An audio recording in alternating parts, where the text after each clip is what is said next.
چادر کے نیچے لے کر سورۃ الاحزاب کی آیت پڑھی، انما یرید اللہ لیذھب عنکم الرجس اہل البیت ویطہرکم تطہیرا۔ اے نبی کے گھر والوں، اللہ تو بس یہی چاہتا ہے کہ تم سے ہر طرح کی ناپاکی دور کر دے اور تمہیں خوب صاف ستھرا کر دے۔ اب یہ کالی مبارک چادر نبی صلی اللہ علیہ وآلہ وسلم نے اوڑھی ہوئی تھی، جبہ بھی ہو گیا یعنی کرتا بھی، چادر بھی ہو گئی، پیچھے پگڑی بچی۔ تو سرکار وہ بھی صحیح مسلم کے اندر موجود ہے کہ نبی صلی اللہ علیہ وآلہ وسلم جب جمعے کے خطبے کے لیے ممبر کے اوپر آتے تو آپ نے کالے رنگ کی پگڑی پہنی ہوتی تھی۔ اسی طریقے سے صحیح مسلم میں ایک اور حدیث ہے کہ اللہ کے محبوب صلی اللہ علیہ وآلہ وسلم جب فتح مکہ کے موقع پر داخل ہوئے مکہ شریف میں تو آپ نے کالے رنگ کی پگڑی پہنی ہوئی تھی، یعنی آپ علیہ السلام کا کرتا جبہ بھی کالا، آپ کی چادر بھی کالی، آپ کی پگڑی بھی کالی، اور غلاف کعبہ کالا۔ اور پھر وہ مشہور حدیث جو اکثر آپ کو سننے کو ملتی ہے، جس کے نام کے اوپر پوری دنیا میں ہنگامہ مسلمانوں نے، جہادی تنظیموں نے کھڑا کیا ہوا ہے، مسند احمد میں ہے، المستدرک للحاکم کے اندر موجود ہے کہ جب خراسان سے کالے جھنڈے آتے ہوئے دیکھو تو ان کا استقبال کرنا، ان میں اللہ کا خلیفہ مہدی ہوگا علیہ السلام، تو وہاں پہ بھی کالے جھنڈے کا ذکر ہے۔ تو نبی علیہ السلام کا جھنڈا بھی کالا، آپ کا کرتا مبارک بھی، جبہ بھی کالا، آپ کی چادر بھی کالی، آپ کی پگڑی بھی کالی۔ اب مجھے بتائیں کون سی چیز پیچھے رہ گئی ہے؟ لیکن دشمنی اس لیول کے اوپر کہ کہا کہ جہنمیوں والا لباس ہے۔ اب مجھے بتائیں کیا ایسا شخص اپنے ایمان کے بارے میں دقت نظر سے دیکھے گا کہ جو نبی صلی اللہ علیہ وآلہ وسلم کے سنت لباس کو صرف ایک فرقے کی آڑ میں جہنمیوں والا لباس کہہ دے؟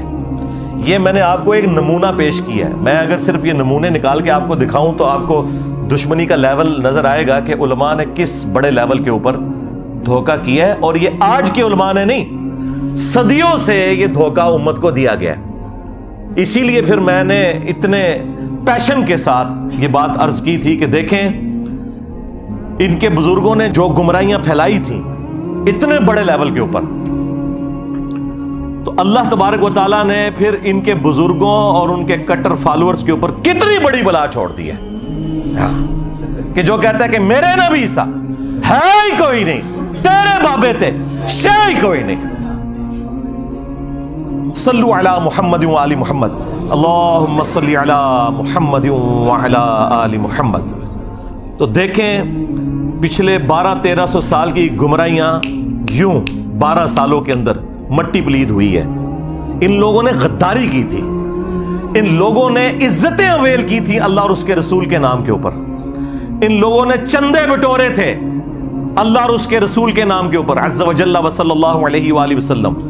ان لوگوں نے سواریاں سوار کی تھی مکے اور مدینہ کے نام کے اوپر، لیکن جا کے پھینکی بغداد شریف، اجمیر شریف، دیوبند شریف، بریلی شریف۔ غداری کی ہے انہوں نے، اور اس غداری کا انجام کیا ہوا ہے کہ آج یہ لوگ اپنے بزرگوں کی تعلیمات سے منہ چھپاتے پھر رہے ہیں، اور وہ کہہ رہے ہیں جی انسانی تاریخ میں اتنا بڑا کوئی فتنہ نہیں آیا جتنا بڑا فتنہ انجینئر ہے۔ بالکل ٹھیک ہے، یہ عربی والا فتنہ ہے، آزمائش۔ اور یقین کریں یہ لوگ آپس کی دشمنیاں بھول گئے ہیں اس کی وجہ سے۔ تو ہمیں تو کوئی فرق نہیں پڑتا، ہم نے تو اللہ کے فضل سے اہل بیت کا مقدمہ لڑا ہے اور لڑیں گے انشاءاللہ تعالی۔ اور یہ سب کچھ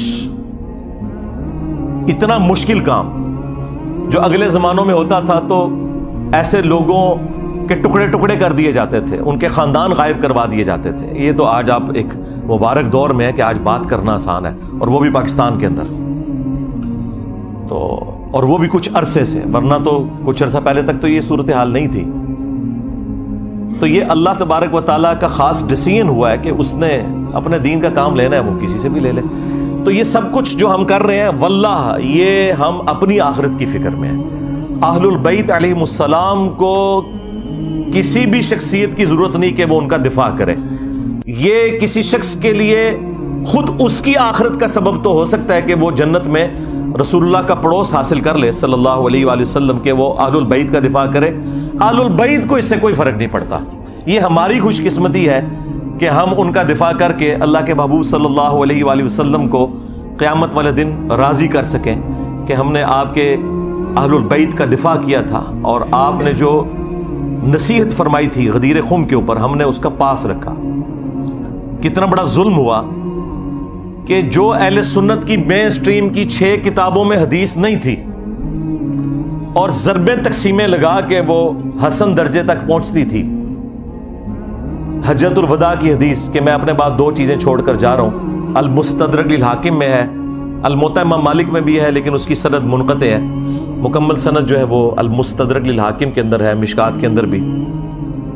2 چیزیں چھوڑ کے جا رہا ہوں کہ جنہیں مضبوطی سے پکڑ لوگے کبھی گمراہ نہیں ہوگے، ایک اللہ کی کتاب اور دوسرے اس کے نبی کی سنت صلی اللہ علیہ وآلہ وسلم. اب یہ حدیث ہماری یہ 6 مین کتابیں جو ایگریڈ اپان ہے، کتب 6 بخاری اور مسلم صحیحین اور 4 کتابیں سنن اربع کی، ترمذی، ابو داؤد، نسائی، ابن ماجہ، ان میں یہ روایت ہی نہیں تھی. وہ تو بچے بچے کو رٹا دی گئی، اور جو روایت صحیح مسلم کے اندر تھی اوپر تلے 4 احادیث غدیر خم کی، وہ ہمارے علماء کو بھی نہیں پتا تھی. میرے دنیا میں چھوڑے جانے سے پہلے کتنے علماء ہیں جنہوں نے کبھی یہ روایت اہل سنت کے پلیٹ فارم سے بیان کی؟ اکا دکا لوگوں نے. ڈاکٹر طاہر القادری صاحب یا ہمارے استاد مولانا اسحاق صاحب رحمہ اللہ تعالی. باقی تو سارے کے سارے لوگ جو ہیں وہ قرآن و سنت لے کے چلے، اور وہ بھی وہ روایت جو ان 6 کتابوں میں بھی نہیں تھی، جو 6 کتابوں میں مسلم شریف کے اندر تھی، صحیحین ٹاپ کی 2 کتابوں میں، اوپر تلے 4 احادیث غدیر خم کی 6225 سے لے کر 6228 تک. یہ جو 4 احادیث جو مشکات کے اندر بھی موجود ہیں، مسند احمد میں بھی، جامعہ ترمذی میں بھی، وہ چھپا کے رکھی گئی. اور یہ جو خطبہ غدیر کا ہے یہ نبی صلی اللہ علیہ وآلہ وسلم کہ حجۃ الوداع کے بعد کا خطبہ ہے، یہ اسے بھی سپرسیڈ کرنے والا ہے. اور آپ علیہ السلام کی وفات سے چند مہینے پہلے جب آپ حج کر کے مکے سے مدینے کی طرف واپس آ رہے تھے تو راستے میں پانی کے لیے خم نامی گاؤں پہ پڑاؤ کیا 18 ذوالحجہ 10 ہجری کو، اور نبی صلی اللہ علیہ وآلہ وسلم کے لیے اونٹ کے پالان کا منبر بنایا گیا. اور زید ابن ارقم روایت کرتے ہیں جب چند تابعین ان کو ملنے آئے کہ بھئی آپ نے تو نبی الاسلام کے ساتھ اتنا وقت گزارا ہے، اتنی نمازیں پڑھی ہیں، تو کوئی بات جو خاص بات رسول اللہ کی نصیحت آپ کو یاد ہو. تو انہوں نے کہا پھر سنو. چونکہ بنو امیہ کا دور تھا اور سیدنا علی کے اوپر ممبروں سے سب و شتم کا سلسلہ جاری تھا، تو انہوں نے ڈھونڈ کے غدیر خم کی حدیث سنائی. انہوں نے کہا کہ اگر میں کوئی چیزیں سکپ کر دوں تو یہ سمجھ لینا میرا بڑھاپا ہے. البتہ مجھے یہ ایک نصیحت یاد ہے کہ نبی الاسلام نے غدیر خم کے موقع پر اپنی وفات سے چند مہینے پہلے ایک خطبہ دیا، انتہائی بلیغ خطبہ. اس کے الفاظ ہی کنکلوڈنگ ہے، اے لوگو آگاہ ہو جاؤ میں بھی ایک انسان ہوں، قریب ہے کہ اللہ کا قاصد یعنی موت کا فرشتہ میرے پاس آئے اور میں اس کی دعوت قبول کر لوں.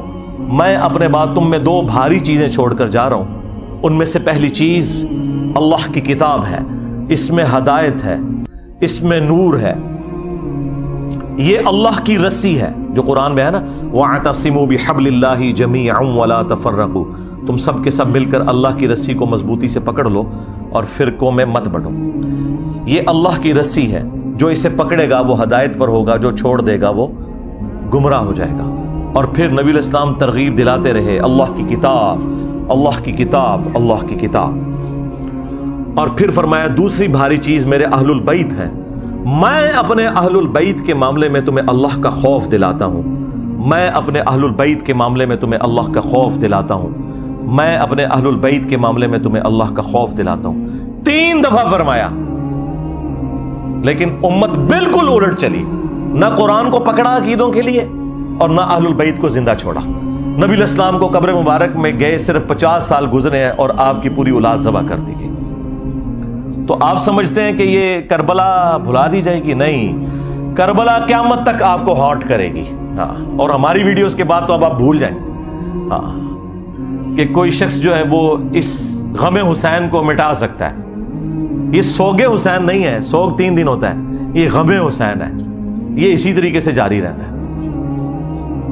غم حمزہ نہیں ختم ہوا. صحیح بخاری میں حدیث ہے، فتح مکہ کے موقع پر حضرت بلال حبشی نے لا کر پیش کر دیا واشی کو حضور کے سامنے کہ چلیں جہاں باقیوں کی معافی ہو رہی ہے اس کی بھی ہو جائے. آپ علیہ السلام نے نگاہ اٹھا کے دیکھا، واشی، جی یا رسول اللہ. قاتل حمزہ، جی یا رسول اللہ. واشی تیرا اسلام قبول ہے، لیکن کیا تو ایسا کر سکتا ہے کہ تو مجھے اپنی شکل نہ دکھانا؟ پوری زندگی پھر واشی نے نبی علیہ السلام کا سامنا نہیں کیا. مسلمان صحابی اور شخصیت کون ہے؟ حریص علیکم بالمؤمنین رؤوف الرحیم. مومنین پر ان کی جانوں سے بڑھ کر حق رکھتے ہیں، ان کی جانوں سے بڑھ کر ان کے لیے حریص ہیں. کسی نے نہیں کہا کہ یا رسول اللہ یہ تو اسلام لے آئے ہیں تو آپ اپنے دل میں ان کا بغض کیوں رکھ رہے ہیں؟ ہمیں لوگ کہتے ہیں نا جی بغض ہے جی آپ کے دل کے اندر. صرف یہ کہ چچا کا غم بھلایا نہیں گیا. چچا بھی کوئی عام چچا تو نہیں تھا، وہ دو شریک بھائی بھی تھا، دین کا مجاہد تھا، بدر اور احد کے اندر آرمی چیف تھا نبی الاسلام کی فوج کا. تو کسی نے نہیں کہا یا رسول اللہ حمزہ کو تو شہید ہوئے 8 سال ہو چکے، سوگ تو 3 دن ہوتا ہے. کہاں 3 ہجری کے اندر یہ احد ہوئی، 5 سال ہو چکے تھے آلموسٹ اس وقت تک، اور 8 ہجری کے اندر فتح مکہ. 5 سال پرانی بات آپ نے آج تک سنبھال کے رکھی ہوئی ہے. ان کو پتا تھا. مجھے بتائیں کیا انسان کو اپنے چچا کے ساتھ زیادہ محبت ہوتی ہے یا اپنی اولاد کے ساتھ؟ اولاد کے ساتھ. پھر اولاد بھی وہ اولاد کہ بخاری میں حدیث موجود ہے، ابو داؤد کے اندر موجود ہے کہ نبی علیہ السلام اللہ کے حضور عرض کرتے کہ اے اللہ، ابراہیم علیہ السلام اپنے 2 بیٹوں اسحاق اور اسماعیل کو جن کلمات کے ذریعے تیری پناہ میں دیتے تھے، میں اپنے 2 بیٹوں حسن و حسین کو انہی کلمات کے ذریعے تیری پناہ میں دیتا ہوں. اعیذکما بکلمات اللہ التامہ من کل شیطان وہامہ ومن کل عین لامہ. دیکھیں ابراہیم کے بیٹے اسماعیل اور اسحاق اور نبی علیہ السلام کے بیٹے حسن و حسین علیہم السلام اجمعین. یعنی آپ ذرا لیول دیکھیں کمپیریزن کا. تو نبی علیہ السلام نے فرمایا کہ میں اپنے اہل البیت کے معاملے میں تمہیں اللہ کا خوف دلاتا ہوں. اور یہی حدیث جو مسلم شریف کے اندر موجود ہے، اس کا ایک طریق جو ہے وہ مسند احمد کے اندر بھی ہے. اس میں پھر یہاں تک الفاظ ہیں کہ نبی علیہ السلام نے اپنے حق ولایت کا ذکر کیا. النبی اولا بالمؤمنین من انفسہم وازواجہ امہاتہم. نبی مومنین کی جانوں سے بڑھ کر ان پر حق رکھتے ہیں اور نبی کی بیویاں امت کی مائیں ہیں. یہ آیت کوٹ کر کے آپ نے فرمایا کہ کیا میرا حق ولایت تم تسلیم کرتے ہو اپنے اوپر؟ یعنی میں تمہاری جانوں سے بڑھ کر تم پر حق رکھتا ہوں. تو سب نے کہا بلا یا رسول اللہ. تو پھر آپ علیہ السلام نے مولا علی کا ہاتھ پکڑا اور یوں فضا میں بلند کیا صحابہ کے درمیان، من کنت مولاہ فہذا علی مولا. پھر جس جس کا مولا، جس جس کا جگری یار، جس جس کا آقا، جس جس کا سرپرست میں ہوں، اس کا سرپرست علی ہے. اور پھر اسی حالت میں کہا کہ اے اللہ اس سے محبت رکھ جو علی سے محبت رکھے، اس سے دشمنی رکھ جو علی سے دشمنی رکھے. اور اس کی اصل تو اس حدیث میں بھی موجود ہے جو مسلم شریف میں ہے کہ علی سے محبت نہیں رکھے گا مگر مؤمن، علی سے بغض نہیں رکھے گا مگر منافق. اور بڑے رقت انگیز الفاظ ہیں. مولا علی نے خود روایت کی حدیث. وہ کہتے ہیں کہ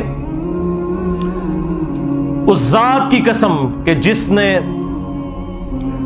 دانے کو پھاڑ کر کھیتیوں کو اگایا اور مخلوقات کو پیدا کیا، نبی امی نے مجھ سے یہ عہد لیا تھا کہ اے علی صرف مومن ہی تجھ سے محبت رکھے گا اور صرف منافق ہی تجھ سے بغض رکھے گا. وَلِعَوْذُ بِاللَّهِ تَعَالَى. تو اب یہ آپ دیکھ لیں، یہ وہ چیزیں تھیں جو پھر بھلا دی گئیں، اور اس کا رزلٹ آج سنی شیعہ کنفلکٹ، قتل و غارت کی شکل میں، دشمنی کی شکل میں، ایک دوسرے کو کافر کہنے اور گمراہ کہنے اور جہنمی کہنے کی شکل میں ہمارے سامنے آ چکا ہے۔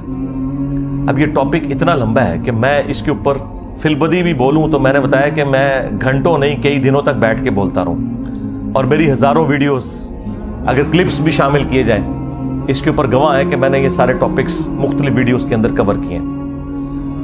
البتہ میں ایک ریسرچ پیپر کا تعارف ضرور کرواؤں گا، آپ میں سے بھی جتنے 400-500 لوگ یہاں سنڈے والے دن آتے ہیں، اینڈ پہ ہم سب کو وہ فری ریسرچ پیپر دیتے ہیں، نہ صرف وہ ریسرچ پیپر بلکہ ساتھ 8 ریسرچ پیپرز اور ٹوٹل 9 ریسرچ پیپرز اور 3 اذکار کارڈ، یہ 12 کا پیکج یہ فری بالکل پلاسٹک پیکنگ کے اندر دیا جاتا ہے، جو پہلی دفعہ درس میں آتا ہے۔ اور پاکستان میں آپ ڈاک میں بھی یہ فری منگوا سکتے ہیں، الحمدللہ ہم لاکھوں کی تعداد میں یہ تقسیم کر چکے ہیں، فری بالکل۔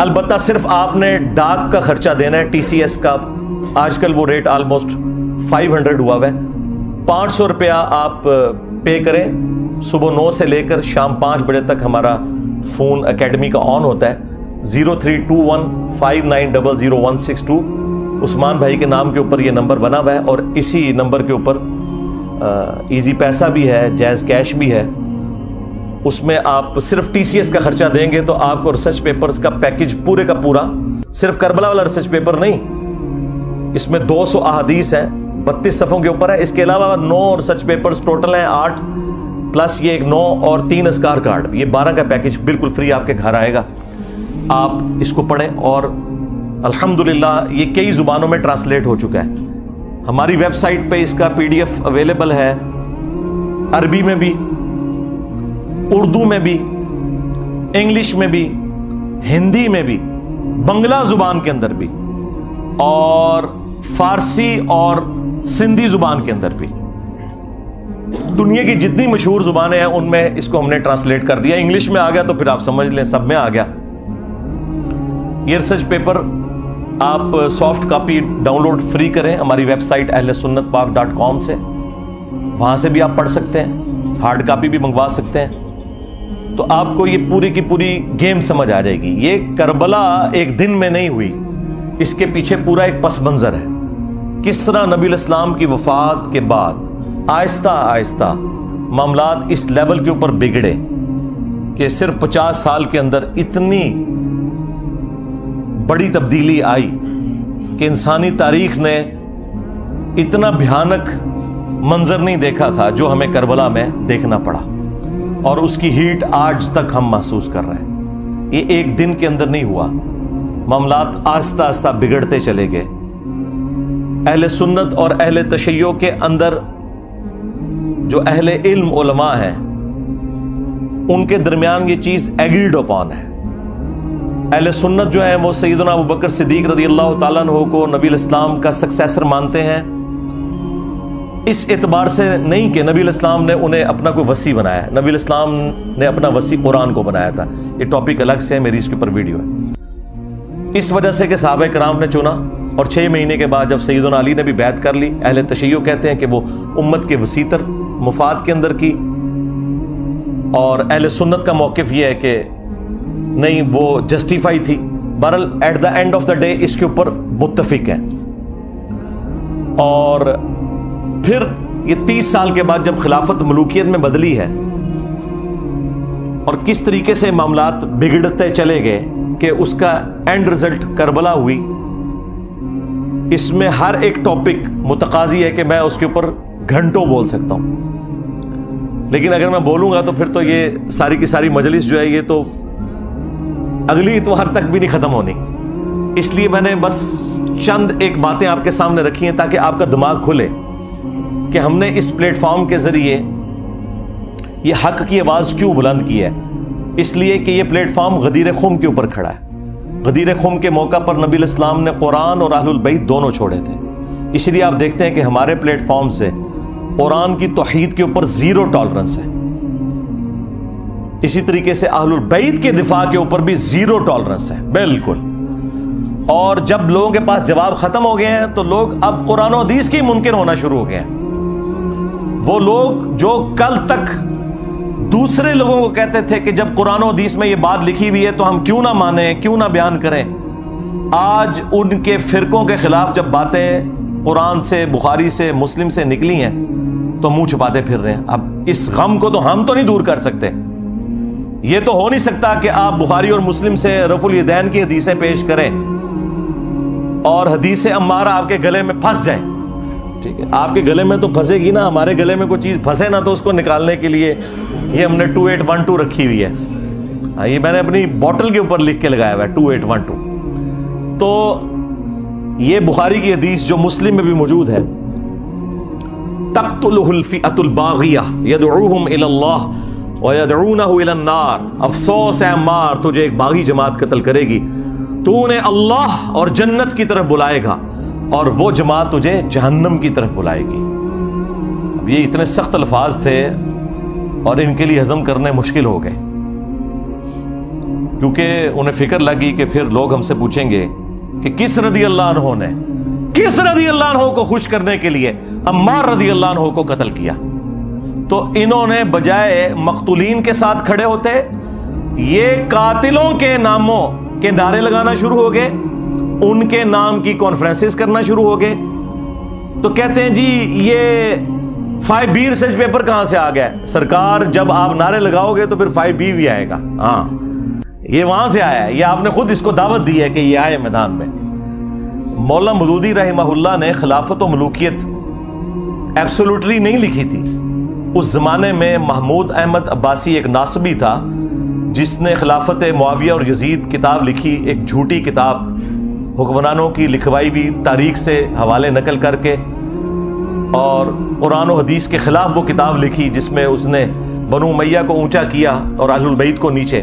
تو اس کے جواب میں مولانا مودودی نے خلافت و ملوکیت لکھی تھی. وہ تو جواب دے رہے تھے. میں نے بھی 2009 کے اندر جب ڈاکٹر ذاکر نائک نے یزید کو رضی اللہ عنہ کہہ دیا, may Allah please with him. As far as your understanding about the wall of Karbala, you said that Yazid, may Allah be pleased with him, Yazid, may Allah be pleased with him, Yazid, may Allah be pleased with him, that he was ferocious and he was a villain, etc. There's difference of opinion. We're not here to discuss about history, and neither do I want to get a difference in the Muslim Ummah. What we say, there's a difference of opinion between the Sahaba. That is history. تو بجائے اس کے کہ اس کا رد ہوتا, چند ایک علماء نے کیا, لیکن اوورال ہنگامہ نہیں کھڑا کیا جس طرح میرے خلاف انہوں نے ہنگامہ کھڑا کیا ہوا ہے. ڈاکٹر ذاکر نائک کے اوپر کون سی FIR کٹوائی ہے انہوں نے یزید کے مسئلے کے اوپر, اور میرے اوپر آئے دن یہ FIR کٹواتے رہتے ہیں.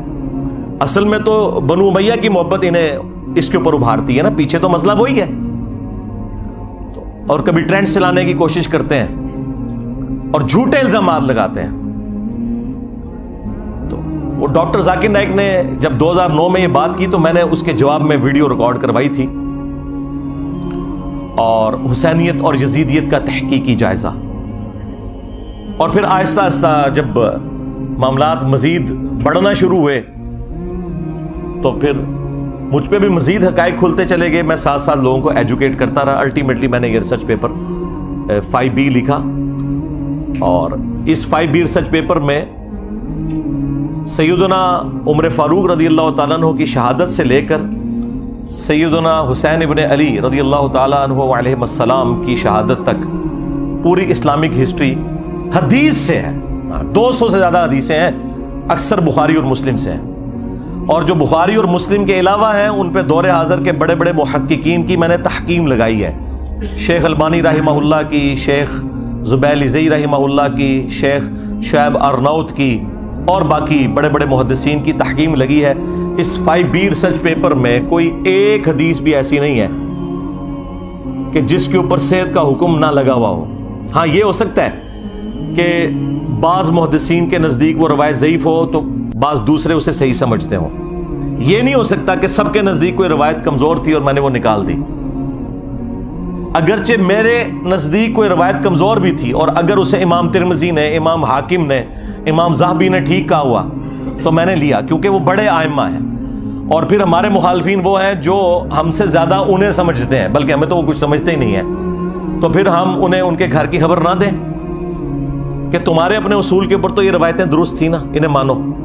کیونکہ جب ہم کوئی اپنی روایت پیش کرتے ہیں ان کتابوں سے تو تم ریجیکٹ کر دیتے ہو. بخاری مسلم تم ریجیکٹ نہیں کر سکتے تو اس کے لیے پھر تم باطل تعویلات تلاش کرنا شروع کر دیتے ہو، اور آئے دن کوئی نہ کوئی ہنگامہ کھڑا کرتے رہتے ہیں. تو میں وقتاً فوقتاً ان تمام ٹاپکس کو ایڈریس کرتا رہتا ہوں تاکہ لوگوں کو حق بات پتہ چل جائے. یہ اتنا معاملہ آسان نہیں ہے. اب یہ پورا ایک ٹاپک ہے کس طریقے سے یہ سارے کے سارے معاملات خلفائے راشدین کے بعد سیدنا علی کے دور میں جنگ جمل، صفین، نہروان، اور اس سے بھی پہلے حضرت عثمان کیوں شہید ہوئے. آپ کو تو کہانی کروائی نا انہوں نے کہ جی وہ عبداللہ ابن سبا نے یہ سارا معاملہ خراب کیا تھا. بالکل جھوٹ بولا. ایک شخصیت جو حضرت علی کے دور میں سامنے آیا، جسے حضرت علی نے خود قتل کروایا، اس کو پکڑ کے انہوں نے شہادت عثمان کے چکر میں ڈال دیا تاکہ بنو امیہ کو چھپا لیں کہ بنو امیہ کے گورنروں کی وجہ سے حضرت عثمان غنی رضی اللہ تعالیٰ عنہ کے خلاف ان کی رائے ہو گئی تھی، اور الٹیمیٹلی اس کا انجام ان کی شہادت ہوا. اور یہ وہ باتیں ہیں جو بخاری مسلم میں لکھی ہوئی ہیں. میں نے اپنے ریسرچ پیپر میں ساری احادیث وہ جمع کی ہیں، تاریخی روایتیں نہیں، حدیثیں. اس کے اوپر پردہ ڈالنے کے لیے انہوں نے باقی معاملات جو ہے نا وہ نئے اجاگر کرنا شروع کر دیے.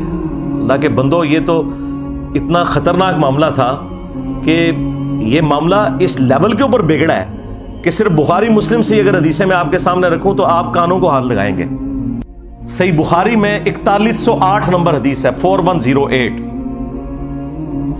تحکیم کے بعد جب ایک معاہدہ فائنل ہونے جا رہا تھا اور نہیں ہو سکا سیدنا علی اور حضرت معاویہ کے درمیان،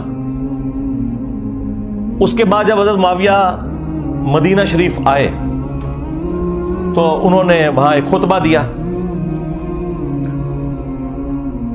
بخاری کے الفاظ ہیں کہ حضرت حفصہ جو تھی، سیدہ حفصہ، حضرت عمر کی بیٹی اور عبداللہ ابن عمر کی بہن اور ام المومنین بھی، انہوں نے اپنے بھائی عبداللہ بن عمر سے کہا کہ جاؤ، حضرت معاویہ آئے ہیں تو وہ خطبہ دے رہے ہیں، تمہاری غیر موجودگی کو کہیں فتنہ نہ شمار کر لیا جائے، تو تم جا کے ان کی تقریر سنو. کیونکہ اس وقت پولیٹیکل اختلافات تو چل رہے تھے. تو عبداللہ بن عمر پھر وہ مجبوراً چلے گئے. وہاں پہ حضرت معاویہ نے تقریر کرتے ہوئے کہا کہ تم میں جو اس امر خلافت کے اندر خواہش رکھتا ہے نا، وہ اپنا سینگ اٹھائے، میں اس کے باپ سے بھی زیادہ خلافت کا حقدار ہوں، نعوذ باللہ. اور یہ کنایا کیا انہوں نے حضرت عبداللہ بن عمر کی طرف. وہ اگلی جو اس روایت کا حصہ ہے بخاری کا وہ آپ کو کلیئر کر دے گا. اب یہ اتنا بڑا جملہ تھا. اب مجھے بتائیں کہ عبداللہ بن عمر کا باپ وہ ہے کہ جن کی وجہ سے رومن امپائر گری ہے اور شام مسلمانوں کے پاس آیا، اور اس شام میں بیٹھا ہوا ایک شخص امیر شام وہ اسی کے بیٹے کو کہہ رہا ہے کہ میں تجھ سے اور تیرے باپ سے زیادہ خلافت کا حقدار ہوں. یہ بخاری شریف ہے جی، یہ اصول الکافی شریف نہیں ہے، ہاں یہ مولانا شریف نہیں ہے، یہ بخاری شریف ہے. اب عبداللہ بن عمر کو غصہ تو آیا لیکن خاموش ہو گئے. اور وہ خاموش کیوں ہوئے؟ آج بھی لوگ کہتے ہیں نا کہ جی صدیوں سے لوگ کیوں نہیں بول رہے تھے. اس زمانے میں نہیں لوگ بول سکے. وہ ہمارے استاد مولانا اسحاق صاحب والی بات ہے کہ ماما روزانہ حسین نہیں جم دیا. ہاں، حسین ابن علی اور عبداللہ ابن عمر دونوں کی نیچرز میں فرق تھا. تو بعد میں ایک دوسرے صحابی کہتے ہیں عبداللہ بن عمر سے کہ آپ نے اسی وقت معاویہ کو جواب کیوں نہیں دیا جب وہ یہ کہہ رہا تھا کہ میں اس کے باپ سے بھی زیادہ خلافت کا حقدار ہوں. تو عبداللہ بن عمر نے کہا کہ میں نے ارادہ تو کیا کہ میں اپنی گوٹ کھولوں، یعنی وہ احتبا کر کے دونوں گھٹنوں کو یوں لے کے بیٹھے تھے، اور میں اسے اسی بھرے مجمع میں جواب دوں کہ تجھ سے زیادہ خلافت کا حقدار وہ ہے کہ جس نے تم سے اور تمہارے باپ سے جنگ کی تھی جب تم لوگ کافر تھے اور ہم لوگ مسلمان تھے. یعنی تم لوگ بعد میں مسلمان ہو کر طلقاء فتح مکہ کے موقع پر تم لوگوں نے معافی مانگ کے اسلام قبول کیا. تم لوگ آج آ کے عمر اور اس کے بیٹے کے بارے میں کہہ رہے ہو کہ ہم اس سے زیادہ خلافت کے حقدار ہیں. مجھے بتائیں، جو شخص یہ کہے کہ میں عمر سے زیادہ خلافت کا حقدار ہوں، اس نے علی کی خلافت کہاں سے ماننی تھی؟ یہ اب سنی شیعہ سے مسئلہ اٹھ چکا ہے. جی وہ قصاص عثمان چاہتے تھے، قصاص عثمان چاہنے والا یہ کہے گا کہ میں حضرت عمر سے زیادہ خلافت کا حقدار ہوں، تو انٹینشن تو انہوں نے خود کھول کے بتا دی. اچھا تو وہ عبداللہ بن عمر کہتے ہیں میں نے ارادہ تو کیا اپنی گھوٹ کھولوں اور میں ایسے کہوں کہ تجھ سے زیادہ خلافت کا حقدار اور تیرے باپ سے زیادہ وہ ہے کہ جن لوگوں نے تمہیں مار مار کے اسلام میں داخل کیا ہے، یعنی تم لوگ کافر تھے اور ہم نے تم سے جنگیں لڑی ہیں. اور امام بخاری نے یہ حدیث غزوہ خندق کے چیپٹر میں ڈالی ہے یہ بتانے کے لیے کہ خندق کے موقع پر عبداللہ بن عمر اور حضرت عمر مسلمان تھے اور حضرت معاویہ اور ان کے والد کافر تھے. یہ اس میں سے انہوں نے رزلٹ نکالا ہے. اچھا اب یہ بڑی حیران کن بات ہے، اسے آپ کرامت سمجھیں یا انٹینشنلی ایسا ہوا. یہ سیم الفاظ صحیح مسلم کے اندر موجود ہیں حضرت عمر کے بھی. ایک تو وہ بخاری میں حدیث ہے نا، جب آپ کو زخم لگے تو آپ نے 6 رکنی کمیٹی بنائی اور کہا کہ میں اپنے بعد اس امر خلافت میں ان 6 بندوں کے سوا کسی کو حقدار نہیں سمجھتا کہ رسول اللہ اپنی وفات تک ان سے راضی رہے: علی، عثمان، طلحہ، زبیر، عبد الرحمن بن عوف اور سعد بن ابی وقاص. ان میں سے کسی کو خلیفہ چن لینا میرے بعد. اور مسلم شریف میں الفاظ ہیں کہ آپ نے خواب دیکھا کہ ایک مرغے نے آپ کو ٹھونگ ماری ہے. اس کے بعد آپ نے جمعے والے دن خطبہ دیا اور اگلا جمعہ آپ کو نصیب نہیں ہوا، بدھ والے دن آپ کی شہادت ہو گئی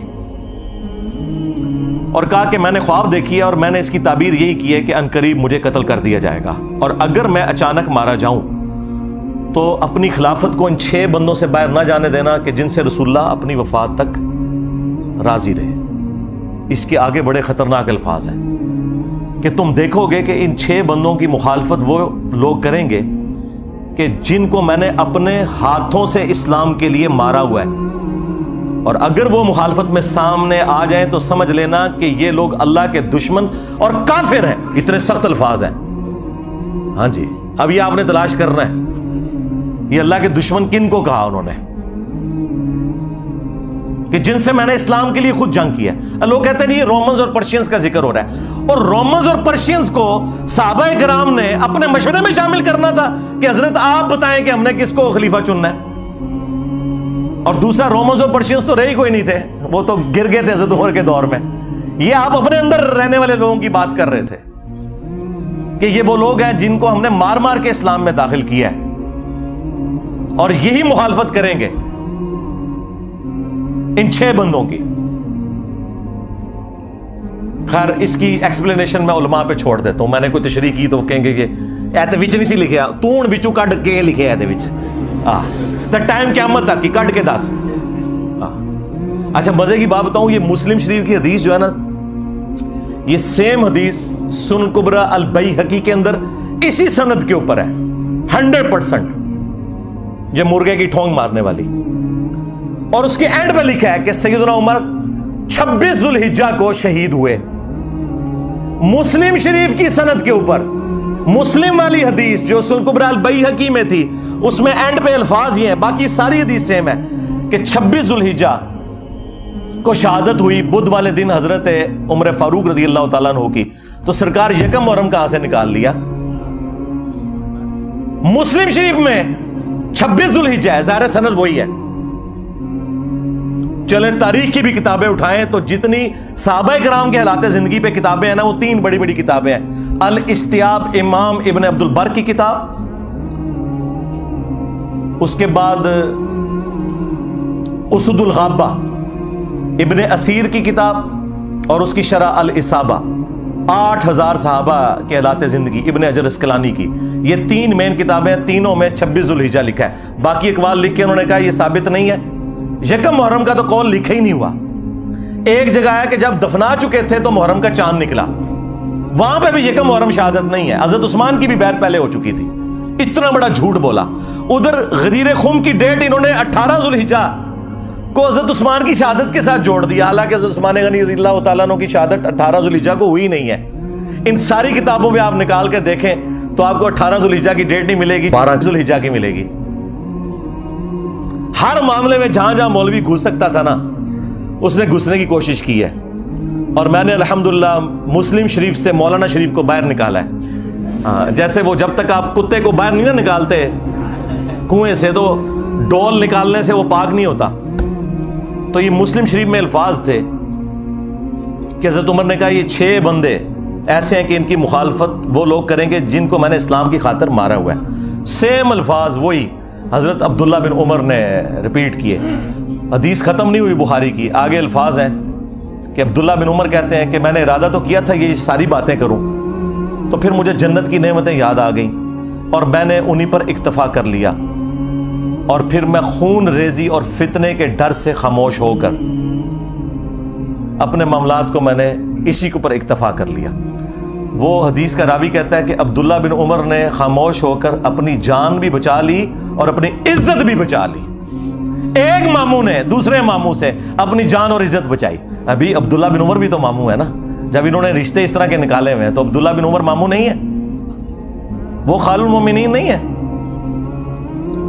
تو وہ کہتے ہیں کہ عبداللہ بن عمر نے اپنی جان بھی بچا لی اور عزت بھی بچا لی. یعنی اس وقت کیسی کیٹاسٹرافک کنڈیشن تھی کہ لوگوں کو اپنی جان سے بھی ہاتھ دھونا پڑتا تھا. تو سرکار لوگ کہتے ہیں کہ بھی سارے حسین ابن علی کی طرح کیوں نہیں اکٹھے ہو گئے,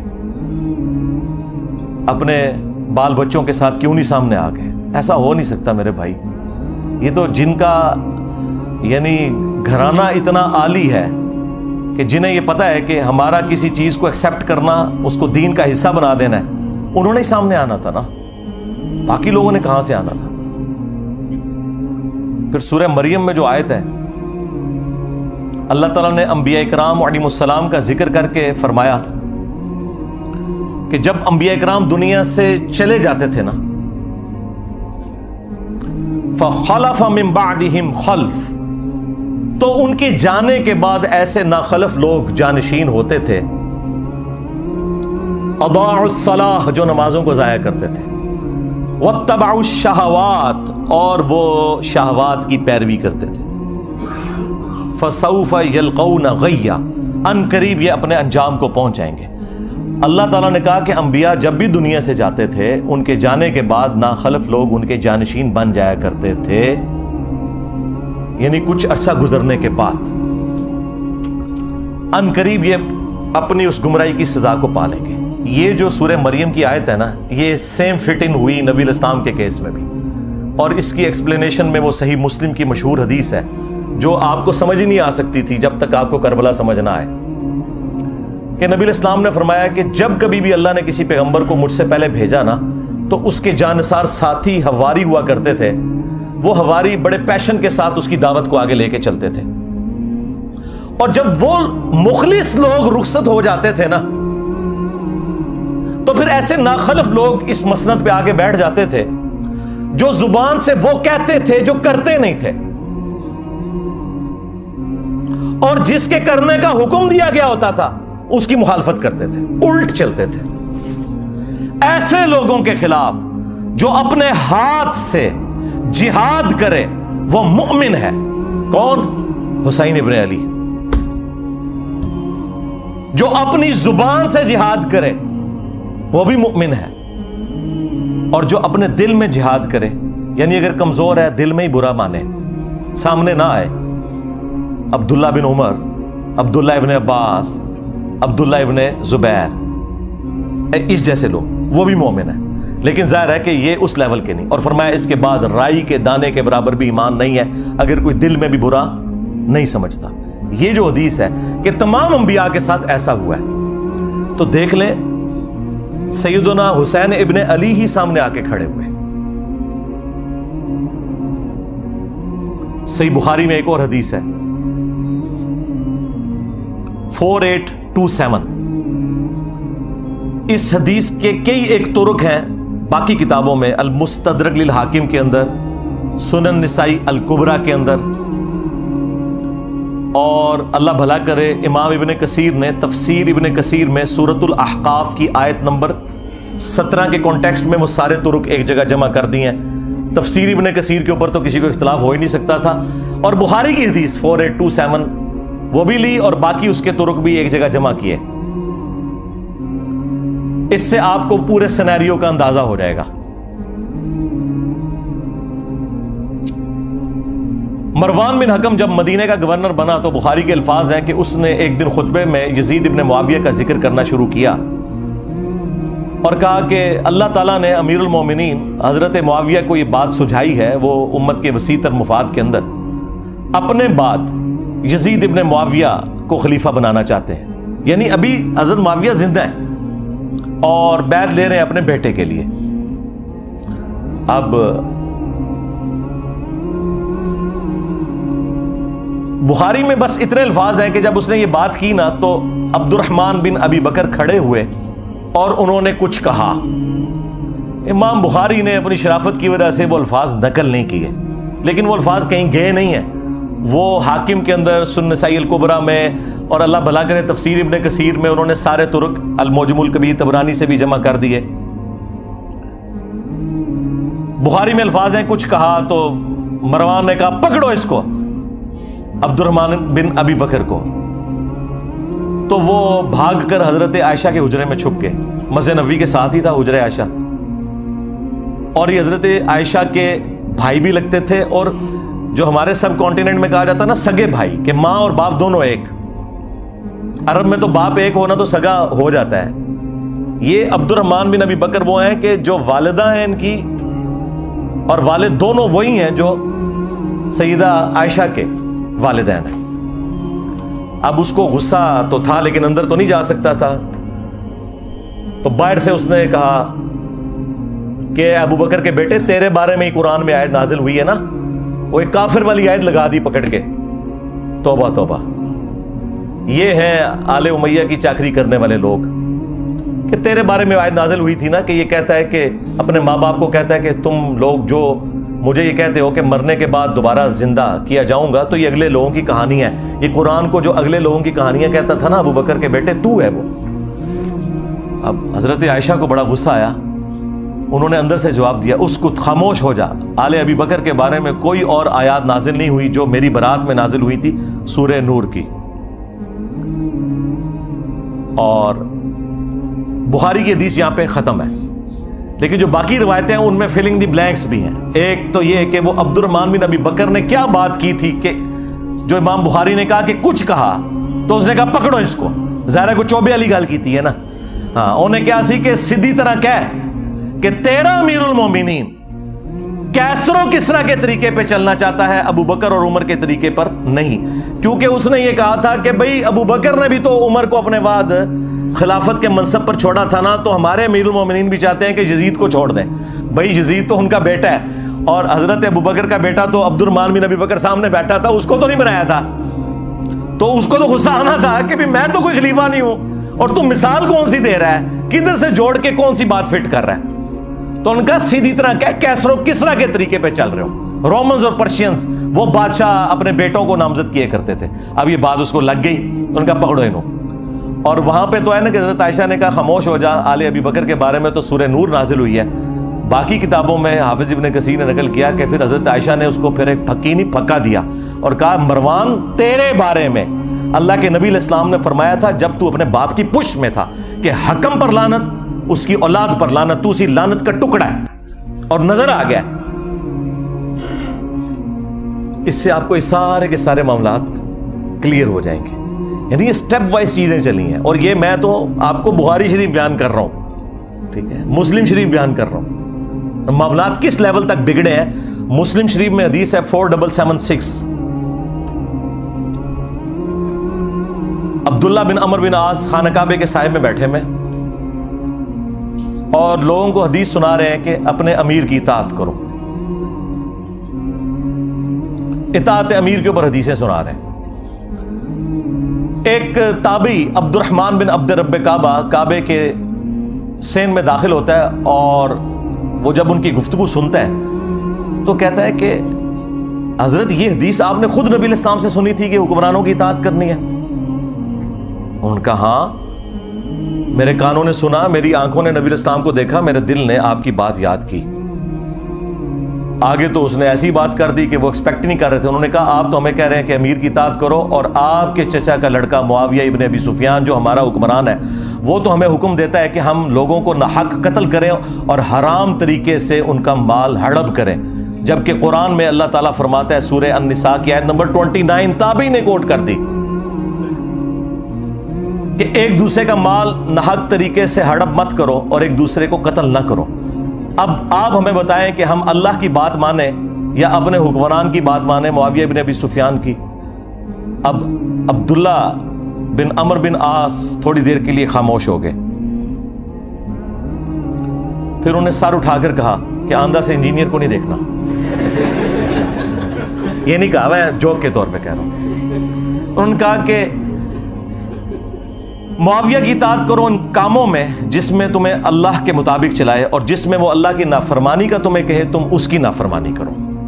یہی ایٹیچیوڈ ہونا چاہیے.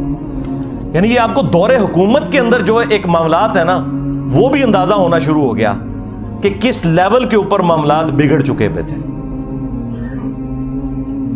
پھر صلح حسن کے حوالے سے بھی باتیں کرتے ہیں, وہ بھی آپ میرے اس میں پڑھ لیجئے گا, میری ویڈیوز بھی ریکارڈ ہیں.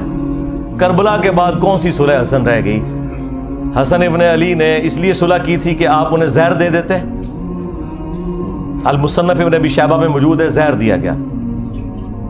اور ابو داؤد میں تو اتنی رکت انگیز حدیث ہے کہ پھر دربار شام میں اس چیز کی خوشی منائی گئی. ہاں ظاہر ہے جب آپ غم نہ کریں تو اسے خوشی منانا ہی کہا جائے گا نا. الٹا کوئی غم کی بات کر رہا ہے آپ اسے ٹوک دیں. مقدام بن مادی کر بیٹھے ہوئے ہیں, یہ حدیث مسند احمد میں بھی ہے اور سنن ابی داؤد میں بھی. شیخ زبیلی زئی اور شیخ ناصر الدین البانی دونوں نے اس حدیث کو ٹھیک کہا ہے. مقدام بن مادی کر بیٹھے ہوئے ہیں امیر شام کے دربار میں, اور اتنے میں خبر پہنچتی ہے کہ حسن ابن علی شہید ہو گئے. تو مقدام بن مادی کر پڑھتے ہیں انا للہ و انا الیہ راجعون. ظاہر ہے عام مسلمان کی موت پہ بھی آپ نے یہی پڑھنا ہے.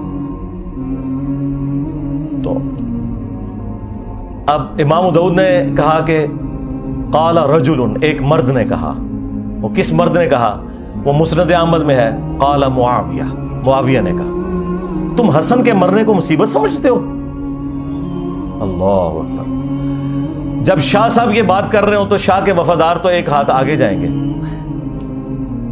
وہاں ایک چمچہ بیٹھا تھا امیر شام کا, اس نے کہا حسن تو ایک آگ کا انگارہ تھا جسے اللہ نے بجھا دیا. نعوذ باللہ. اس جملے کا مطلب آپ سمجھتے ہیں کیا ہے؟ یعنی حسن کے ساتھ ظاہر ہے یہ ایک پیس ٹریٹی اور صلح حسن ہوئی ہوئی تھی, کچھ شرائط تھیں, تو آگ کا انگارہ اس لیے تھا کہ کسی بھی وقت ان شرائط کے ٹوٹنے کے اوپر حسن قیام کر سکتے ہیں, جو ان سے ہم نے وعدہ خلافیاں بھی کی ہیں اتنی زیادہ, سوائے ایک خمس ملتا تھا, باقی تو کوئی بھی شرط پہ عمل نہیں ہوا. تو حسن آگ کا ایک انگارہ تھا جسے اللہ نے بجھا دیا. اب یہ بات حضرت مقدام بن مادی کرب نے جب سنی تو انہیں تو لگ گئی آگ. انہوں نے کہا کہ معاویہ تم نے مجھ سے ایسی بات کی ہے جس سے مجھے تکلیف ہوئی ہے. اللہ کی قسم میں اس وقت تک یہاں سے نہیں اٹھوں گا جب تک تمہیں بھی اسی طرح تکلیف نہ دوں. اور معاویہ اگر میں سچ بولوں تو میری تصدیق کرنا, اور اگر جھوٹ بولوں تو کہہ دینا کہ میں جھوٹ بول رہا ہوں. پھر انہوں نے کہا کہ اے معاویہ کیا اللہ کے نبی علیہ السلام نے یہ نہیں فرمایا تھا کہ چیتوں اور درندوں کی کھالیں ان کو پہننے ان کو اوڑھنے سے کیا اللہ کے نبی علیہ السلام نے منع نہیں فرمایا تھا؟ کیا اللہ کے نبی صلی اللہ علیہ وآلہ وسلم نے سونے چاندی کے جو برتن ہیں ان کو استعمال کرنے سے منع نہیں فرمایا تھا؟ اب وہ جو حرمت والی چیزیں وہ گنواتے چلے گئے اور حضرت معاویہ تصدیق کرتے چلے گئے, اور اینڈ پہ پتا انہوں نے کیا بولا؟ انہوں نے کہا یہ سارے حرام کام تیرے گھر میں ہو رہے ہیں. ٹھیک ہے, یعنی تیرے اپنے گھر کی حالت یہ ہے اور تو حسن بن علی کے بارے میں بات کر رہا ہے. اور پھر انہوں نے ایک جملہ بولا کہ میں حسن کی موت کو مصیبت کیوں نہ جانوں کہ اللہ کے نبی علیہ السلام اپنے زانوں پر ایک طرف حسن ابن علی کو بٹھاتے تھے, دوسری طرف حسین ابن علی کو, اور کہتے تھے حسن مجھ سے ہے, حسین علی سے ہے. اب یہ ساری کی ساری عزت افزائی انورٹڈ کاماز میں جب کروائی امیر شام نے, تو انہوں نے کہا مقدام مجھے پتا تھا میں باتوں میں تم سے نہیں جیت سکتا. اور پھر انہوں نے کہا کہ لاؤ مال و دولت مقدام کو بھی دو، ان کے ساتھیوں کو بھی دو. تو مقدام کو جو انہوں نے گفٹ دیے وہ وہی انہوں نے غریب لوگوں میں ادھر ہی تقسیم کر دیے. بعد میں پھر امیر شام نے پوچھا کہ وہ گفٹس کا کیا بنا، تو انہوں نے کہا کہ مقدام نے تو سب کچھ یہیں پہ تقسیم کر دیا. تو انہوں نے پھر ان کی تعریف کی کہ ہاں مقدام تو پھر مقدام ہے نا. یعنی وہی جو حکمرانی کی مجبوریاں ہیں جڑی ہوئی وہ مجبور کرتی ہیں. کہاں بنو عباس نے شیعان علی کو استعمال کیا بنو امیہ کو الٹنے کے لیے، اور جب حاکم بنے تو بنو امیہ سے بھی زیادہ مظالم کرنے شروع کر دیے. کیوں؟ یہ بس ایک کرسی کا تقاضا تھا. یہ جس کے نیچے جاتی ہے نا اس کے اندر وہ ساری خرابیاں پیدا ہونا شروع ہو جاتی ہیں.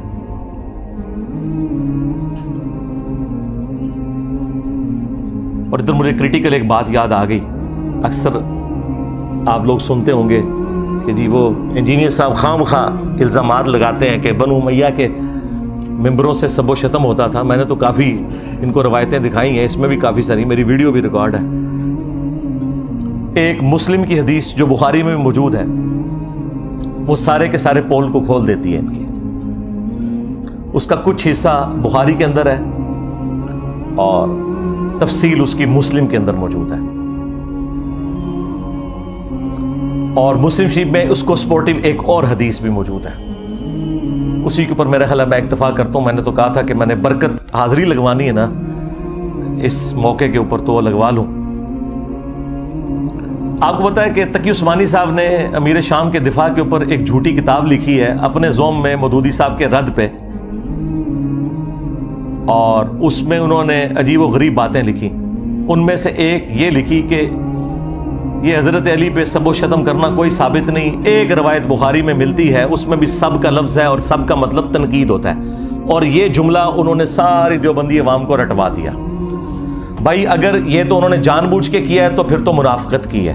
یہ تو بہت بڑا حکم ہے، ہم نہیں لگاتے. ہم یہ کہتے ہیں کہ انہیں پتہ نہیں ہوگا، یعنی وہ اس ٹاپک پہ جاہل تھے. تو یہی تو ہم کہہ رہے ہیں کہ علماء جاہل ہیں. ہاں، کیونکہ اگر جاہل نہیں مانیں گے پھر منافق ماننا پڑے گا کہ اگر پتا تھا تو جان بوجھ کے ایسا جھوٹ کیوں بولا. یہ سیم حدیث مسلم کے اندر موجود تھی کہ آل مروان میں سے ایک بندہ مدینے کا گورنر بنا اور اس نے شیعان علی میں سے سہل ابن سعد الساعدی کو بلایا ممبر پر اور کہا کہ آپ حضرت علی رضی اللہ تعالیٰ عنہ کے اوپر سب کرو.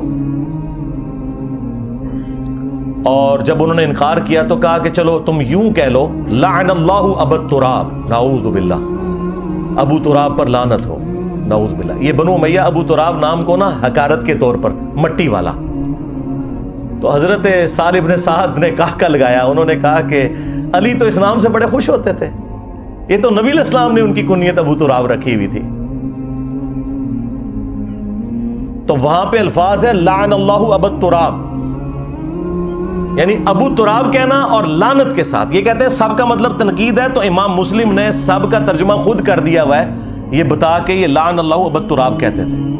اب تک عثمانی صاحب نے اگر جان بوجھ کے یہ روایت چھپائی ہے مسلم کی 6229 تو منافقت کی ہے، لیکن یہ بہت بڑا شرعی حکم ہے. ہم اس نے ظن رکھتے ہیں کہ ان بیچاروں کو پتہ ہی کچھ نہیں، جس طرح ان کے بڑوں کو کچھ نہیں پتا تھا. اب آ جائیں وہ حدیث 6220. امیر شام کے دربار میں حضرت سعد ابن ابی وقاص کو امیر شام کہتے ہیں کہ تجھے کون سی چیز روکتی ہے. الفاظ امر معاویہ، معاویہ نے حکم دیا. تو سعد ابن ابی وقاص نے کہا کہ میں کبھی بھی علی کے اوپر سب یعنی کہ لعنت نہیں کروں گا، کیونکہ دوسری حدیث میں لعنت کے الفاظ موجود ہیں. تو انہوں نے کہا تمہیں کون سی چیز روکتی ہے کہ تم ابو تراب کے اوپر سب نہیں کر رہے. ابو تراب، اور یہ وہابیوں کا جو ابا ہے نا ابن تیمیہ، اس نے اس روایت کو منہاج السنہ میں کوٹ کیا ہے اور اس نے خود مانا ہے. اس نے فلنگ دی بلینکس کیا ہے کہ ماموں نے حکم دیا تھا سب کروانے کا. ان کا ابا مان کے گیا. اب یہ پتہ نہیں کیوں نہیں اپنے ابے کو مانتے. مسلم شریف میں لکھا ہوا تھا. تو حضرت سعد نے کہا کہ میں نے 3 باتیں علی کے بارے میں ایسی سنی ہیں کہ مجھے ایک بھی مل جاتی نہ سرخ اونٹوں سے بہتر تھا. سن معاویہ، غزوہ تبوک کے موقع پر نبی علیہ السلام نے عورتوں اور بچوں پر اپنا جانشین چھوڑا مولا علی کو، اور یہ پہلا اور آخری موقع تھا کہ کسی جنگ میں مولا علی شریک نہیں ہو رہے تھے، تو ظاہر ہے وہ افسردہ تھے، رو پڑے۔ نبی علیہ السلام نے ان کی دلجوئی کے لیے فرمایا کہ اے علی، کیا تو اس بات پہ راضی نہیں کہ تیری میرے ساتھ وہی نسبت ہے جو ہارون کی موسیٰ کے ساتھ، مگر میرے بعد کوئی نبی نہیں۔ اس کا مطلب آپ کو پتہ ہے کیا ہے؟ دو مطلب۔ قرآن میں حضرت موسیٰ علیہ السلام کے سب سے قریبی ساتھی کون تھے؟ ان کے بھائی ہارون، اور وہ پیغمبر بھی ہوئے۔ اس اعتبار سے نبی علیہ السلام کا سب سے قریبی ساتھی کون ہوا؟ سیدنا علی۔ لیکن چونکہ ختم نبوت ہے اس لیے وہ نبی نہیں ہے، امتی نبی بھی نہیں ہے۔ تو اگر مولا علی امتی نبی نہیں ہے تو غلام احمد قادیانی دجال تھے، شاہی کوئی نہیں۔ یہ حدیث ختم نبوت کے اوپر بھی پیرا دے رہی ہے، صرف مولا علی کی شان بیان نہیں ہو رہی، ختم نبوت میں بھی پیرا دینے والی حدیث ہے۔ سن معاویہ، دوسرا موقع خیبر کا، نبی علیہ السلام نے فرمایا کل میں اس شخص کے ہاتھ میں جھنڈا دوں گا جو اللہ اور اس کے رسول سے محبت کرتا ہے اور اللہ اور اس کا رسول اس سے محبت کرتے ہیں۔ ہم پوری رات ایڑیاں اٹھا کے دیکھتے رہے کہ وہ خوش نصیب کون ہے، بلکہ مسلم میں تو الفاظ ہیں، حضرت عمر کہتے ہیں مجھے پوری زندگی اس بات پہ رشک رہے گا علی کے اوپر کہ وہ جھنڈا مجھے کیوں نہیں ملا، علی کو مل گیا، اس سے پہلے مجھے کبھی خواہش نہیں پیدا ہوئی تھی۔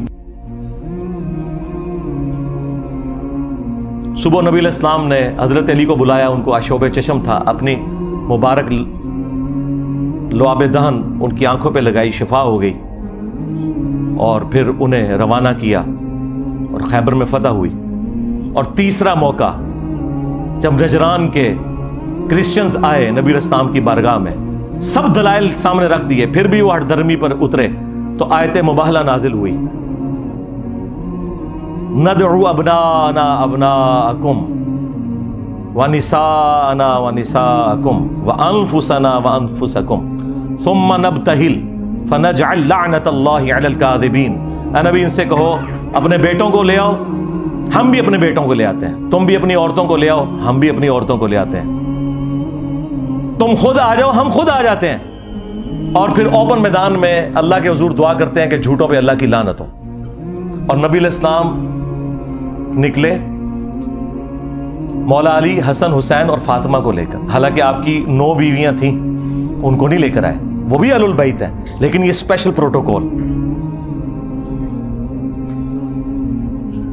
اور کہا اللہم ہاؤلائی اہل بیتی، اے اللہ یہ میرے اہل البیت ہیں۔ یہ 3 فضائل دربار شام میں بیان کیے حضرت سعد ابن ابی وقاص نے، اس بات کی دلیل پر کہ میں مولا علی پہ کبھی بھی سب و شتم نہیں کروں گا۔ امام نووی جو ہے نا اہل سنت میں، اس کی آخری کوشش ہوتی ہے کسی طریقے سے نا بنو امیہ کے اوپر پردہ ڈالے۔ یہاں اس نے پتہ ہے کیا پردہ ڈالنے کی کوشش کی؟ اس نے کہا کہ وہ اصل میں میر شام یہ کہہ رہے تھے کہ مجھے کوئی علی کے فضائل سناؤ، کیونکہ یہ لوگ گالیاں دیتے ہیں، میں ان کو قائل کروں۔ حالانکہ واضح الفاظ تھے امر معاویہ، معاویہ نے حکم دیا اور سعد نے انکار کیا۔ چلیں جھوٹ تو پکڑا جاتا ہے۔ یہ سیم حدیث خصائص علی والے چیپٹر میں سنن نسائی الکبریٰ میں اسی سند کے ساتھ مسلم شریف والی سند کے اوپر موجود ہے۔ اس میں آگے الفاظ ہیں، سعد ابن ابی وقاص کا بیٹا کہتا ہے پھر جتنے دن حضرت معاویہ مدینہ شریف میں رہے، حضرت علی کی تنقیص کا ایک جملہ اپنی زبان سے نہیں نکالا۔ میرے باپ نے اس طرح کا ڈانٹا تھا ان کو، تو پتہ چل گیا کہ ڈانٹا تھا۔ بلکہ اسی کتاب میں خصائص علی والا جو چیپٹر ہے سنن نسائی الکبریٰ کا، سعد ابن ابی وقاص کہتے ہیں کہ اگر یہ لوگ بنو امیہ کے لوگ میرے سر کے درمیان آرا رکھ دیں اور مجھے یہ کہیں کہ تیرے 2 ٹکڑے کر دیے جائیں گے، تو علی کے بارے میں کوئی غلط جملہ اپنی زبان سے نکال تو میں اپنے 2 ٹکڑے کروا لوں گا۔ میں علی کے بارے میں ایک جملہ بھی ایسا نہیں بولوں گا ان کی تنقیص کا، جو کچھ میں نے رسول اللہ سے اپنے کانوں سے علی کی شان میں سن رکھا ہے۔ صلو علی محمد وعلی محمد، اللہم صلی علی محمد وعلی آل محمد واصحاب محمد وازواج محمد اجمعین الی یوم الدین۔ مسند احمد میں ایک حدیث ہے، مولا علی علیہ السلام کہتے ہیں کہ ایک دن میں رسول اللہ کی خدمت میں حاضر ہوا اور میں نے دیکھا کہ آپ نے حسین ابن علی کو اٹھایا ہوا ہے اور زاروں کی تار آپ کی آنکھوں سے آنسو رواں ہے۔ تو میں نے کہا یا رسول اللہ میرے ماں باپ آپ پر قربان، آپ کو کس نے غمگین کر دیا؟ بلکہ یہ حدیث جو سٹارٹ ہوتی ہے نا کہ نینوا نامی ایک مقام تھا، جنگ صفین پر جاتے ہوئے مولا علی علیہ السلام اپنی سواری پر یہ کہہ رہے ہیں اصبر یا ابا عبداللہ، اے ابو عبداللہ صبر کرنا. تو ساتھی کہتے ہیں کہ حضرت یہ آپ کس سے باتیں کر رہے ہیں؟ تو انہوں نے کہا کہ مجھے ایک حدیث یاد آ گئی، اسی مقام کے بارے میں نبی علیہ السلام نے فرمایا تھا جب میں آپ کی خدمت میں حاضر ہوا اور آپ نے حسین ابن علی کو اپنی گود میں اٹھایا ہوا ہے اور آنکھوں سے زارو کتار آنسو رواں ہیں. میں نے کہا یا رسول اللہ میرے ماں باپ آپ پر قربان، آپ کو کس نے غمگین کر دیا؟ تو نبی علیہ السلام نے کہا کہ ابھی ابھی جبرائیل علیہ السلام میرے پاس آئے تھے اور کہا کہ آپ اس بچے سے اتنی محبت کرتے ہیں اور اس بچے کو دریائے فرات کے کنارے پیاسا شہید کر دیا جائے گا. اور میری خواہش پر انہوں نے یوں ہاتھ مار کر کربلا کی وہ جو سرخ مٹی ہے وہ بھی مجھے دکھائی. اس کی وجہ سے میں غمگین ہو گیا اور میری آنکھوں سے آنسو رواں ہو گیا. یہ غم حسین ہے جو نبی علیہ السلام کی زندگی میں بھی آپ کو ہے، اور وفات کے بعد مسند احمد میں یہ حدیث موجود ہے. ابن عباس کہتے ہیں کہ ایک دوپہر کو میں نے نبی علیہ السلام کو خواب میں دیکھا، پرانگدہ حالت ہے، بال بکھرے ہوئے ہیں، ہاتھ میں خون کی ایک شیشی اٹھائی ہوئی ہے. اور میں نے کہا یا رسول اللہ میرے ماں باپ آپ پر قربان، آپ کی حالت کس نے کر دی؟ آپ نے فرمایا کہ میں صبح سے حسین اور اس کے ساتھیوں کا خون جمع کر رہا ہوں. یعنی ایک تمثیل کے طور پر دکھایا گیا نبی علیہ السلام کو خواب میں. وہ کہتے ہیں میں گھبرا کر اٹھا اور میں نے وہ دن اور تاریخ نوٹ کر لی، اور بعد میں چونکہ اس زمانے میں تو کمیونیکیشن اتنی فاسٹ نہیں تھی، پتہ چلا کہ اسی دن یعنی 10 محرم کو عاشورہ کے دن 61 ہجری کے اندر حسین ابن علی کو اور ان کے ساتھیوں کو شہید کیا گیا کربلا کے اندر. اب یہ حدیث مسند احمد کی اس پر گواہ ہے کہ نبی علیہ السلام اپنی وفات کے بعد بھی اللہ کی جنتوں میں غمگین ہے اس بات پر کہ حسین ابن علی کو شہید کیا گیا. بلکہ انڈیا پاکستان میں جو وہابی فرقے کے لوگ ہیں، دیوبندی اور اہل حدیث، ان کے جو بڑے بزرگ ہیں اسماعیل دہلوی، انہوں نے اسی حدیث کو نقل کر کے ساتھ لکھا ہے یزید پلید. اب یہ آج کل کے یزید کے جو وفادار ہیں، یہ پلید لوگ پتہ نہیں کہاں سے آئے، ان کے بڑے تو یزید کو لکھتے ہی یزید پلید تھے کہ اس کی اس ایکٹیویٹی کی وجہ سے نبی علیہ السلام اللہ کی جنتوں میں بھی غمگین ہے. یہ باقاعدہ انہوں نے جو کتاب ہے تذکیر الاخوان ما تقویت الایمان اس کے اندر نقل کیا ہوا ہے، یزید پلید لکھا ساتھ، اور یہ حدیث کوٹ کی. تو غم حسین تو جاری ہے. صحیح بخاری میں حدیث ہے، یہ ترمذی میں بھی موجود ہے کہ حسین ابن علی کا سر کاٹ کر عبید اللہ ابن زیاد کے سامنے لا کر رکھا گیا، اور اس میں امام بخاری نے لکھا ہے برأس الحسین علیہ السلام، حسین علیہ السلام کا سر. امام بخاری نے حسین کے ساتھ علیہ السلام لکھا ہے. مولوی نے نا اردو ترجمے میں نا رضی اللہ عنہ کر دیا. اسلام 360 میں بھی عربی میں لکھا ہے علیہ السلام، اردو ترجمے میں رضی اللہ عنہ. کتنی دو نمبری کرتا ہے مولوی. تو عبید اللہ ابن زیاد ان کے حسن میں کوئی کلام کرنا شروع ہو گیا، اور چھڑی سے بجائے یہ کہ اس سر مبارک کو چومتا کوئی کلام کیا، تو انس ابن مالک پاس کھڑے تھے، تو انہوں نے زبان سے کلمہ حق بلند کیا اور کہا کہ حسین ابن علی رسول اللہ کے سب سے زیادہ ہم شکل تھے. اور حدیث کے الفاظ ہیں کہ اس وقت حسین ابن علی کے سر اور داڑھی میں وسمے کی بوٹی سے رنگا ہوا تھا، یعنی کالا کیا ہوا تھا انہوں نے سر اور داڑھی کے بالوں کو. اچھا، اس حدیث کی شرح پتہ کیا لکھی ہے اہل حدیثوں نے؟ وسمہ اس بوٹی کو کہتے ہیں جو بالوں کو کالا کرنے کے لیے استعمال ہوتی ہے. یہ حدیث کی شرح ہوئی ہے. اور جو اتنا بڑا واقعہ کہ حسین ابن علی کو شہید کر دیا گیا، ان کا سر کاٹ کے پیش کیا گیا گورنر یزید عبید اللہ ابن زیاد کے سامنے، وہ اناٹینڈڈ چھوڑ دیا، یعنی اونٹ نگل لیتے ہیں، یہ مچھر چھانتے پھرتے ہیں۔ ہمیں تو قرآن میں اللہ تعالیٰ نے حکم دیا تھا، قُلْ لَا أَسْأَلُكُمْ عَلَيْهِ أَجْرًا إِلَّا الْمَوَدَّةَ فِي الْقُرْبَةِ، اے نبی ان سے فرماؤ کہ میں اس دعوت و تبلیغ کے بدلے میں تم سے کچھ نہیں ڈیمانڈ کرتا، ہاں جو میری قرابت داری ہے اس کا تو لحاظ رکھو۔ اچھا، اس آیت کی شرح دو طریقے سے ہوئی ہے۔ ابن عباس اس کی شرح یوں کرتے ہیں کہ نبی علیہ السلام، جو بخاری میں موجود ہے، کہ نبی صلی اللہ علیہ وآلہ وسلم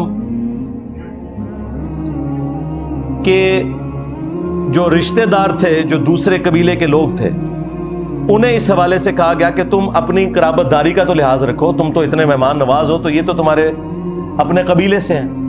اور ایک تشریح اس کی یہ کی گئی کہ نبی علیہ السلام کی دعوت و تبلیغ کے عوض ان کے اہل البیت کے ساتھ مودت رکھی جائے۔ یہ عبداللہ ابن عباس کے شاگرد نے اس کی تشریح کی۔ ہمارے نزدیک یہ دونوں درست ہیں۔ جب کافروں سے کہا جا رہا ہے کہ میری رشتہ داری کا خیال رکھو، تو مسلمانوں سے تو بدرجہ اولا کہا جائے گا کہ تم میری رشتہ داری کا خیال رکھو، کیونکہ اس گھر سے سب کو دین ملا۔ اور اس کو سپورٹی بخاری میں سیدنا ابو بکر کا قول ہے، اور نقل کون کر رہے ہیں؟ عبداللہ ابن عمر، جن کے بارے میں بخاری میں آتا ہے کہ ان سے کسی عراقی نے مسئلہ پوچھا کہ احرام کی حالت میں مچھر یا مکھی کو مار دیں تو کیا کفارہ ہے؟ انہوں نے کہا کہ یہ پوچھنے والا کون ہے؟ ان کا یہ اہل عراق سے ہے۔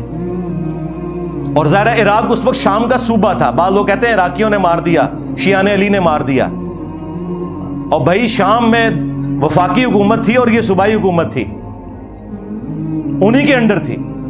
اے عراقیوں، تم مجھ سے مکھی اور مچھر کا مسئلہ پوچھتے ہو، تم نے تو اللہ کے نبی کے نواسے کو قتل کر دیا، جن کے بارے میں نے نبی علیہ السلام سے سنا تھا کہ حسن و حسین دنیا میں میرے دو پھول ہیں۔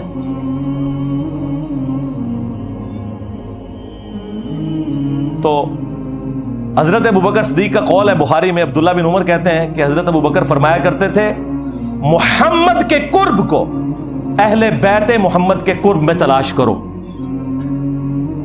اب مجھے بتائیں، جو رسول اللہ صلی اللہ علیہ وآلہ وسلم کے قرب کو ان کے اہل البیت کے قرب میں تلاش کر رہے ہیں خود، کیا کبھی وہ یہ دعویٰ کر سکتے ہیں کہ ہم اہل البیت سے افضل ہیں؟ اللاجیکل بات ہے یہ کہنا کہ جی بخاری میں موجود ہے، ابو داؤد میں بھی، کہ عبداللہ بن عمر کہتے ہیں کہ ہم نبی الاسلام کے زمانے میں افضلیت دیتے تھے حضرت ابوبکر کو، عمر کو اور عثمان کو، اس کے بعد افضلیت نہیں دیتے تھے۔ تو بھائی یہ لوگوں میں فضیلت کی بات ہے، اہل البیت بالکل الگ ہے، جن کے گھر سے دین ملا۔ دوسرے اصحاب نبی کے گھر والوں کے بارے میں یہ سوچ سکتے ہیں کہ جس گھر سے ہمیں دین مل رہا ہے ہم ان سے بہتر ہو جائیں گے؟ Not at all, never. جب لوگوں میں افضلیت کی بات ہو رہی ہے تو ادر دین اہل البیت ہے علیہم السلام اجمعین۔ اور پھر المستدرک للحاکم میں حدیث موجود ہے، نبی علیہ السلام نے فرمایا، اگر کوئی شخص پوری زندگی حجر اسود اور مقام ابراہیم کے درمیان نمازیں پڑھتا رہے اور روزے رکھتا رہے، اسی حالت میں مرے نیکوکاری میں، لیکن ہم اہل البیت کا بغض اس کے دل میں ہوا، تو اللہ تعالیٰ اسے ضرور جہنم کی آگ میں داخل کرے گا۔ وَلِعَوْذُ بِاللَّهِ تعالیٰ۔ یہ کہتے ہیں جی کربلا کیوں ڈسکس کرتے ہیں جی؟ کیا آخرت میں پوچھا جائے گا؟ جی پوچھا جائے گا۔ جب آپ کی جنت اور جہنم کا فیصلہ اہل البیت کی محبت پر ہو رہا ہے تو پوچھا نہیں جائے گا؟ اور آپ تو ہمیں خود ہی سنایا کرتے تھے فضائل صحابہ احمد بن حنبل کی کتاب میں، وہ روایت جہاں سے میں نے سٹارٹ لیا، اور شیعہ کے ہاں نہج البلاغہ میں، کہ حضرت علی کی محبت میں غلو کر کے 2 فرقے جہنم میں چلے جائیں گے اور 2 گمراہ ہو جائیں گے، ایک ان کی محبت میں غلو کر کے، ایک ان کی دشمنی میں۔ تو جب آپ خود جنت اور جہنم کا فیصلہ سیدنا علی اور اہل البیت کی محبت پہ کرتے تھے، اس وقت صرف اتنا ہی تھا کہ آپ نے دوسروں کو کہنا تھا رافضی اور اپنے آپ کو ناسبی ماننے سے انکار کرنا تھا۔ تو یہ آپ نے 2 نمبریاں کی ہیں، اس کا رزلٹ پھر اسی شکل میں نظر آنا تھا۔ جب گمراہی بڑے لیول کی اٹھتی ہے نا، تو پھر کوئی بڑے لیول کی بلا چاہیے ہوتی ہے۔ ہاں، وہ آپ نے دیکھا تھا نا کہ حضرت موسیٰ علیہ السلام کا اژدہا سارے سانپوں کو کھا گیا، ہے رسیہ تھی، ایک اژدہا سارے سانپوں کو کھا گیا. تو یہ جتنے سانپ نکلے ہوئے تھے نا جنہوں نے اس دین کے ساتھ غداری کی، ایک انجینئر سب پہ بھاری ہو گیا. ہاں الحمدللہ. اور یہ اللہ تعالیٰ کی سنت ہے. اللہ تعالیٰ نے 300 سال کی فرعون کی حکومت اس شخص کے ہاتھوں سے ختم کروائی جس کی زبان میں بھی لکنت تھی، موسیٰ علیہ السلام. اللہ تعالیٰ ہمیشہ کمزوروں کو اٹھا کے نا طاقتور لوگوں کے اوپر غلبہ دیتا ہے، یہ بتانے کے لیے کہ ان کے پیچھے اللہ کی طاقت ہے. تو الحمدللہ آج دیکھ لیں ہمارے اس پلیٹ فارم کی برکت سے پوری دنیا کے اندر سنی ہو شیعہ ہو، محرم کا مہینہ جب بھی آتا ہے ہماری ویڈیوز شیئر ہوتی ہیں. اور الحمدللہ صدیوں میں جو گراوٹ آئی تھی غلو کی شکل میں دونوں طرف، وہ کافی حد تک ایڈریس ہوئی ہے. اور مجھے اب امید ہے کہ اب یہ راستہ اس طرف چل پڑا ہے کہ امام محمد بن عبداللہ المہدی علیہ السلام کے لیے یہ راہ ہموار ہو رہی ہے. کیونکہ یہ ہو نہیں سکتا کہ امام مہدی سنیوں میں آ جائیں اور شیعہ مان لیں، اور شیعہ میں آ جائیں تو سنی مان لیں. اس کے لیے ضروری تھا کہ سنی شیعہ کی تفریق سے بالا تر ہو کر لوگ اپنے ڈفرینسز ضرور رکھیں، لیکن الٹیمیٹلی اس بنیاد کے اوپر قتل و غارت نہ کریں، اور اہل البیت جو کہ کامن ہستی ہیں ان کے ساتھ اپنا جو عقیدت والا معاملہ ہے وہ تو اپنی جگہ رکھیں. المعجم الکبیر طبرانی کے اندر صحیح سند سے ابراہیم نخعی کا قول موجود ہے، جو بخاری اور مسلم کی احادیث کے راوی ہیں. 50 ہجری میں پیدا ہوئے اور 96 ہجری میں فوت ہوئے. کربلا جب ہوئی ان کی عمر 11 سال تھی. تو وہ ناسبیوں کو سمجھانے کے لیے اکثر فرمایا کرتے تھے کہ بالفرض اگر میں قاتلین حسین میں شامل ہوتا اور قیامت کے دن اللہ تعالیٰ مجھے معاف بھی کر دیتا اور میں جنت میں بھی پہنچ جاتا، تب بھی میں رسول اللہ کا سامنا جنت میں نہیں کر سکتا تھا کہ کہیں حضور مجھ سے پوچھ ہی نہ لے کہ تو دنیا میں میرے حسین کے قاتلین میں شامل تھا. یعنی اب اس سے بڑی کیا بات ہو سکتی ہے؟ یعنی ابراہیم نخعی اہل سنت کے بڑے امام، بخاری اور مسلم کے راوی اور امام حنیفہ کے دادا استاد، وہ یہ کہہ رہے ہیں کہ اگر مجھے اللہ تعالیٰ معاف کر کے جنت میں بھی پہنچا دے اور بالفرض میں قاتلین حسین میں شامل ہوتا نا، تو میں رسول اللہ کا سامنا جنت میں بھی نہیں کر سکتا تھا کہ رسول اللہ مجھ سے پوچھ لیں گے. یہ وہی بات ہے جو میں نے شروع میں عرض کی تھی کہ واشی کو نبی الاسلام نے قتل حمزہ کے 5 سال کے بعد فتح مکہ کے موقع پر فرمایا کہ تیرا ایمان تو قبول ہے لیکن اپنی شکل نہیں مجھے دکھانی کیونکہ مجھے چچا یاد آتا ہے. اور چچا کی محبت اور اولاد کی محبت کتنا فرق ہے. اب مجھے بتائیں جو قاتلین حسین کا دفاع کرتے ہیں، قاتلین حسین کو اونچا کرتے ہیں، اہل البیت کو نیچا کرتے ہیں، یہ لوگ کس منہ سے رسول اللہ صلی اللہ علیہ وآلہ وسلم کا قیامت کے دن سامنا کریں گے؟ یہ سوچنے کی بات ہے. بس آج کے اس محرم کی مجلس میں 4 محرم الحرام 1445 ہجری بمطابق 23 جولائی 2023 کا یہی میسج ہے کہ ہم نہ رافضی ہیں نہ ناصبی ہیں، بلکہ ہم اہل البیت سے محبت کرنے والے ہیں. اللہ تعالیٰ قیامت والے دن ہمیں اپنے محبوب صلی اللہ علیہ وآلہ وسلم، ان کے اہل البیت، ان کے جانثار خلفائے راشدین اور صحابہ کرام کا ساتھ نصیب فرمائے، ان کے ساتھ محشور فرمائے.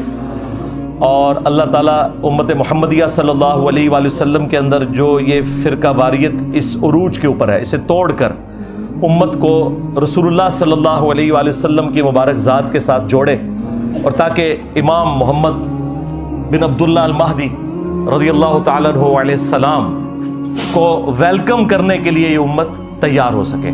صلو علی محمد وآل محمد، اللہم صلی علی محمد وعلی آل محمد واصحاب محمد وازواج محمد وامت محمد اجمعین الی یوم الدین. آمین.